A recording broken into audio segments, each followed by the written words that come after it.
ಹಾಗೆ ಇವತ್ತಿನ ಈ ಕಾರ್ಯಕ್ರಮ ಮಾಡಲಿಕ್ಕೆ ನಾವು ಎಲ್ಲಿ ಮಾಡೋದು ಅಂತ ನಾವು ಯೋಚನೆ ಮಾಡಿದಾಗ ಇಲ್ಲ ಟೈಟಾನ್ ಕಂಪ್ನಿ ಮಾಡಿದ್ರೆ ಅಲ್ಲಿ ಕಾರ್ಮಿಕರು ಸಿಗ್ತಾರೆ ಅಲ್ಲೇ ಮಾಡೋಣ ಅಂತಂದ್ವಿ.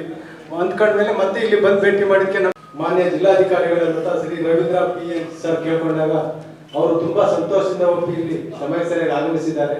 ಅವರಿಗೆ ನಾನು ಇಲಾಖೆ ವತಿಯಿಂದ ಹಾಗೂ ಕಾರ್ಖಾನೆ ವತಿಯಿಂದ ಹಾಗೂ ತಮ್ಮೆಲ್ಲರ ಪರವಾಗಿ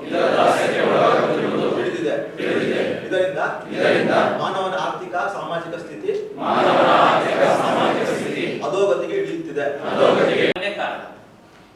ಹಾಗಾಗಿ ಹಾನಿ ಮಾಡಿಕೊಳ್ಬೇಡ್ರಪ್ಪ ಅಂತ ಹೇಳ್ಬಿಟ್ಟು ಇಂದಿನಿಂದ ಹೇಳ್ತಾನೆ ಬಂದಿದ್ದಾರೆ. ಆದ್ರೂ ನಾವು ಕೇಳಲ್ಲ.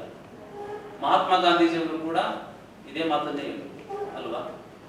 ಪಾನ ವಿರೋಧಿ ಆಗಿ ಅವರು ಇದ್ರು.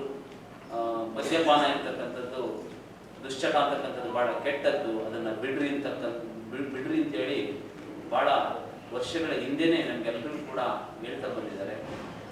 ಹಾಗಾಗಿ ಈ ಮದ್ಯಪಾನ, ಸಿಗರೇಟು, ಡ್ರಗ್ಸು, ಕೊಕೇನು ಹೀಗೆ ಬೇರೆ ಬೇರೆ ಹೆಸರುಗಳು ಬೇರೆ ಬೇರೆ ಇದೆ. ಹಾಗಾಗಿ ಈ ಬೇರೆ ಬೇರೆ ರೂಪದಲ್ಲಿ ಏನ್ ಮಾಡ್ತಾ ಇದೀವಿ ಅದನ್ನೆಲ್ಲದನ್ನು ಕೂಡ ನಾವು ಗೊತ್ತಿದ್ದೋ ಗೊತ್ತಿಲ್ಲದೆಯೋ ಅದಕ್ಕೆ ನಾವು ಆ ಚಟಕ್ಕೆ ನಾವು ಅದಕ್ಕೆ ದಾಸರಾಗಿ ಹೋಗ್ತಾ ಇದ್ದೀವಿ.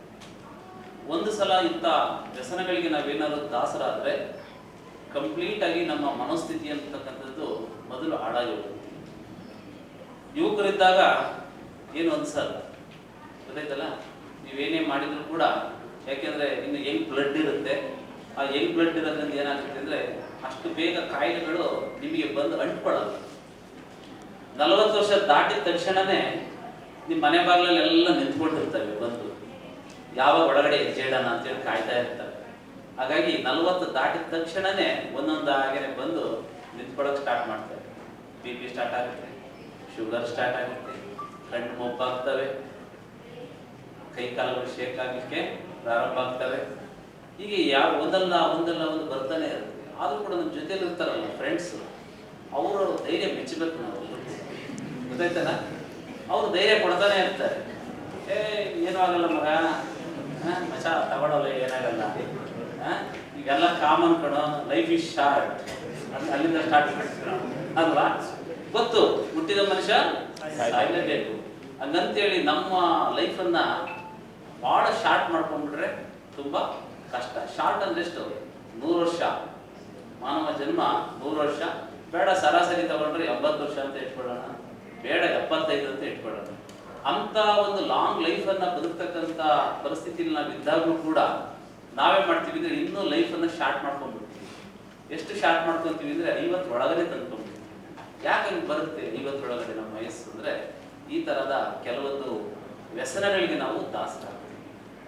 ಹಾಗಾಗಿ ಈ ವ್ಯಸನ ಅಂತಕ್ಕಂಥದ್ದು ಸ್ನೇಹಿತರು ಅದಕ್ಕೇನೆ ಹೇಳೋದು, ಯಾರನ್ನಾದ್ರೂ ನಾವು ಆ ವ್ಯಕ್ತಿ ಆಗಿದನಪ್ಪ ಅಂತ ಹೇಳಿ ತಿಳ್ಕೊಳ್ಳೋದಾದ್ರೆ ಅವನ ಫ್ರೆಂಡ್ಸ್ 3 ಜನ ಯಾರು ಅಂತ ಫಸ್ಟ್ ತಿಳ್ಕೊಬೇಕು.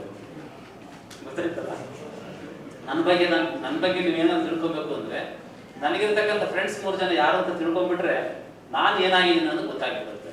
ಈ ತರ ಒಂದು ನಾಣ್ಣುಡಿ ಇವೆಲ್ಲ ಅಂದ್ರೆ ಇದೆಲ್ಲ ಯಾವ ತರ ಹೇಳಿರ್ತಾರೆ ಅಂದ್ರೆ ಅನುಭವದಲ್ಲಿ ಹೇಳಿರ್ತಕ್ಕಂಥದ್ದು. ಹಾಗಾಗಿ ಸಂಘದಿಂದ ಸನ್ಯಾಸಿ ಕೆಟ್ಟ ಅಂತ ಗಾದೆ ಕೇಳಿರ್ತಾರೆ. ಆ ಗಾದೆಗಳು ಕೂಡ ಅಷ್ಟೇನೆ ಸುಮ್ಮನೆ ಬಂದಿರಲ್ಲ, ಎಲ್ಲ ಅನುಭವ ಮತ್ತು ಅನುಭವದಿಂದ ಅವೆಲ್ಲ ಉಟ್ಕೊಂಡಿರ್ತಕ್ಕಂಥ ವಿಷಯಗಳು.